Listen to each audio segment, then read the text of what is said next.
അസ്സലാമു അലൈക്കും വറഹ്മത്തുള്ളാഹി വബറകാതുഹു.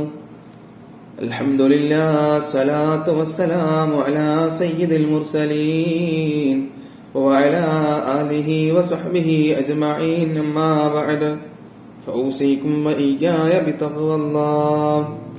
പ്രിയമുള്ള വിശ്വാസികളെ, പുണ്യങ്ങൾ പൂത്തെളിയുന്ന പവിത്രമാക്കപ്പെട്ട റമദാൻ നമ്മിലേക്ക് ആഗതമായി കൊണ്ടിരിക്കുകയാണ്. പശ്ചിമാംബര ചക്രവാളച്ചെരുവിൽ വിശുദ്ധിയുടെ സന്ദേശവുമായി ഒരിക്കൽ കൂടി റമദാനിന്റെ ചന്ദ്രക്കല വെള്ളകീറുകയാണ്.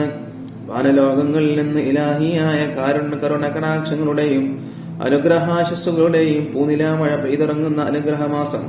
സുഖലോക സ്വർഗത്തിന്റെ വാതായനങ്ങൾ മലർക്കെ തുറക്കപ്പെടുകയും ഭയാനകമായ നരകത്തിന്റെ കതകുകൾ കൊട്ടിയടക്കപ്പെടുകയും ചെയ്യുന്ന പവിത്രമായ മാസം. മനുഷ്യരെ വഴിതെറ്റിക്കുവാൻ അവരുടെ സഞ്ചാര പദങ്ങളിലുടനീളം വലകളെറിഞ്ഞു കാത്തിരിക്കുന്ന ഇബ്ലീസ് ലഅനത്തുല്ലാഹി അലൈഹിയും സിൽബന്ദികളെയും കുടുക്കുചങ്ങലകളിൽ ബന്ധിതരാക്കുകയും സത്യവിശ്വാസികൾക്കൊക്കെയും സമ്പൂർണ്ണ സൗഖ്യവും സുരക്ഷിതത്വവും കൈവരിക്കുകയും ചെയ്യുന്ന പുണ്യമാക്കപ്പെട്ട മാസം. ആദ്യഘട്ടം കരുണയുടെ വർഷമാണ്. രണ്ടാമത് പാപമോചനമാണ്. ഒടുവിലത്തെ 10 നരക വിമുക്തിയുമാണ്.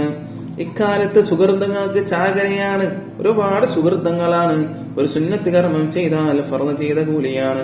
എന്നാൽ ഫർള് ചെയ്താലാവട്ടെ ഇതര മാസങ്ങളിൽ 70 തവണ ആ ഫർള് അനുഷ്ഠിച്ച പ്രതിഫലവും. സയ്യിദ് ശുഹൂർ, മാസങ്ങളുടെ നേതാവ് എന്ന ഓമനാമം എന്തുകൊണ്ടും സുപരിചിതം സുമചിതം എന്ന് ചുരുക്കം പറയാം. സയ്യിദ് ശുഹൂർ എന്നാണ് റമദാൻ മാസത്തിനെ അറിയപ്പെടുന്നത്. മാനവരാശിയുടെ സമ്പൂർണ്ണ വിമോചനത്തിന്റെ മധുരമന്ത്രമായ വിശുദ്ധ ഖുർആനിന്റെ അവതരണവും 1000 മാസങ്ങളെക്കാൾ ശ്രേഷ്ഠമായ ലൈലത്തുൽ ഖദർ എന്ന പുണ്യരാവിന്റെ സാന്നിധ്യവും ഈ പവിത്ര മാസത്തിന് പൊന്നിൻ കുടത്തിന് സിന്ദൂരക്കുറി എന്നതുപോലെ മാറ്റുകൂട്ടുകയാണ്.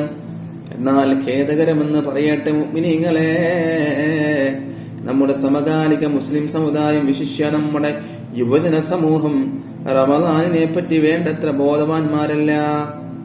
അവരെങ്ങനെ റമദാനിലും നിസ്കരിക്കാതെ നോമ്പനുഷ്ഠിക്കാതെ അവർ നടക്കുകയാണ്. നോമ്പനുഷ്ഠിക്കുന്നില്ല, നിസ്കരിക്കുന്നില്ല, കിടന്നുറങ്ങുകയാണ്. സുന്നത്ത് പോയിട്ട് ഫർദ് പോലും ചെയ്യാത്ത അവസ്ഥയാണ്. ആ ഒരു അവസ്ഥയിലൂടെയാണ് നമ്മുടെ മുസ്ലിം സമുദായം, യുവജന സമൂഹം കടന്നുപോയിക്കൊണ്ടിരിക്കുന്നത്. അവർക്ക് ചിലർക്ക് വേണ്ടത്ര ഇതിനെ കുറിച്ചുള്ള ഗൗരവം അറിയാനിട്ടിട്ടല്ല. അവർക്കറിയാം നോമ്പ് നിർബന്ധമാണ്, അത് ചെയ്യണം, അത് അനുഷ്ഠിക്കണമെന്നറിയാം. എന്നിട്ടും അവർ ചെയ്യാതെ, നോമ്പ് അനുഷ്ഠിക്കാതെ, നിസ്കരിക്കാതെ നടക്കുന്നു. അല്ലാഹു സുബ്ഹാനഹു തആല നമ്മെ ഏവരെയും അത്തരക്കാരിൽ നിന്ന് കാത്തു രക്ഷിക്കുമാറാവട്ടെ. നമ്മൾ ചെയ്തുപോയ ചെറുതും വലുതുമായ എല്ലാ പാപങ്ങളും അല്ലാഹു സുബ്ഹാനഹു തആല പുറത്തു തരുമാറാവട്ടെ. അസ്സലാമു അലൈക്കും വറഹ്മത്തുള്ളാഹി വബറകാതുഹു.